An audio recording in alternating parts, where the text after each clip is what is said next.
Hi, my name is Paweł Spychalski and today let's shed some lights on our drones.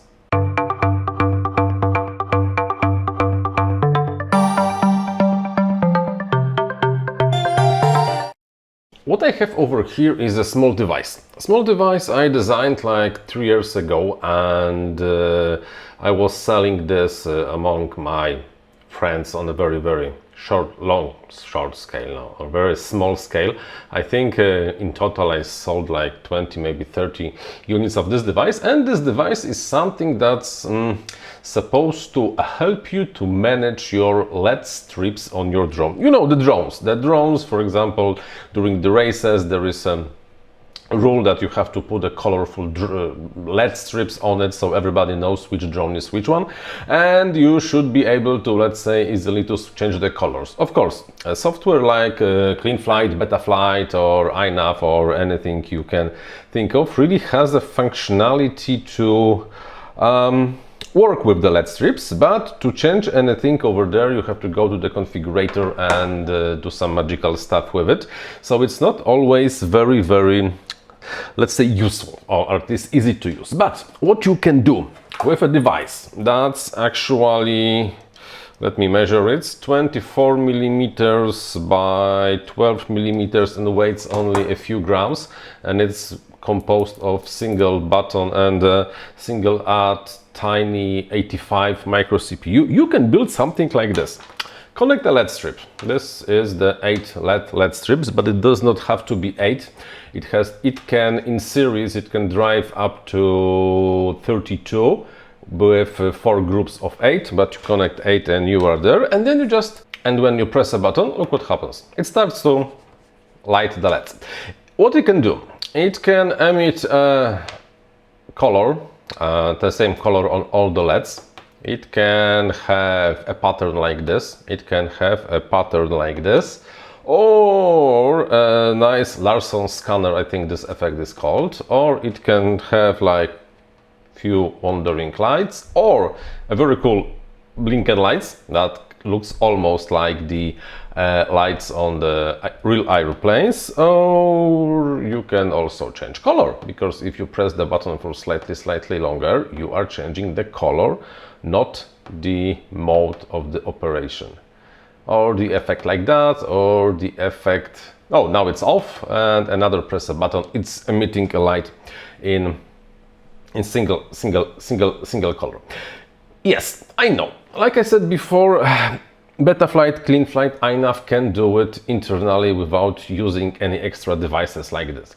But like I said, it's not always very useful to, let's say, have this inside of the flight controller, because you have to log into the stuff, have a configurator ready and change the config, and it's like, and from time to time LED strips are not working because nobody knows why. So this is why I'm using this from time to time on actually almost all my thingies.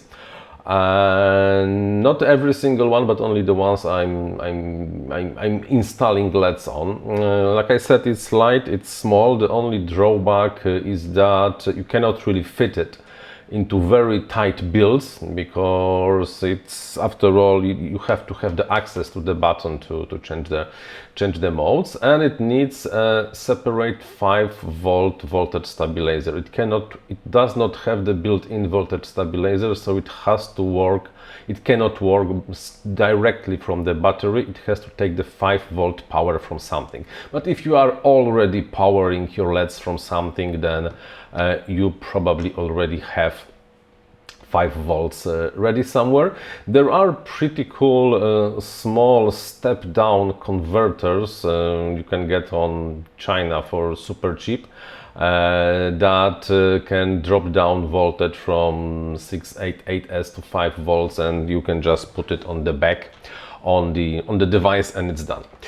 If you are interested in something like this, I suggest you build it, because the code for the ATtiny is already on the GitHub for like 3 years, and you can just download and flash the ATtiny85. The only problem is that you have to have a programmer for the ATtiny, so in the description there will be a link or two how you can flash the ATtiny, and you can also need a PCB. If you want to have a PCB, there is a link to the design on the OSH Park I was using previously to get some PCBs for it, but you can also easily build it on any kind of how it's called, universal PCB. I don't think I have the universal PCB version anywhere, but it's really super simple. You just put the ATtiny pre-flashed and solder the button and you are ready to go. This is super amazingly simple design.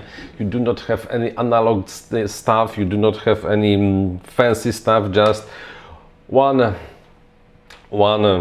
8-pin device and the button, and that's all. Oh, one more thing I did not mention yet. This thing can also be driven from your RC receiver. You see this one pad over here called S. If you connect this to any RC channel, for example on the momentary switch on the radio, then you will be able to drive this thing from your radio, because every flip of the switch will count as one press of the button. So a short flip means that you are changing the mode, and the long flip means that you are changing the color. So it's like, it's fine. There is a question.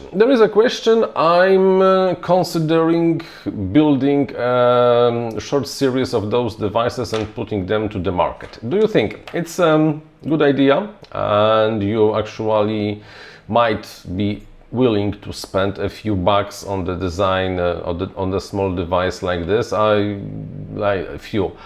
I'm not from China, so I like to be paid for my work with a decent money. So I don't know, at least how much is one? So 4, 5, 7 to 8 bucks. I know it's not super cheap, but it's expensive. Not that expensive. So do you think it's a good idea? Because maybe I can make a series of like 50 and 100 and sell it among my favorite viewers, or I should just skip the idea and everyone around will be able to build it by themselves. Okay, I'm waiting for your opinions. I think that's all for today. The links for the design on the PCB is in the description, the code is in the description, the link how to flash ATtiny85 is in the description, so almost everything is in the description. So read the description, please. Okay, that's all for today. Thank you for watching. Thank all my Patreons for your support. You're great, and until the next one. Bye bye.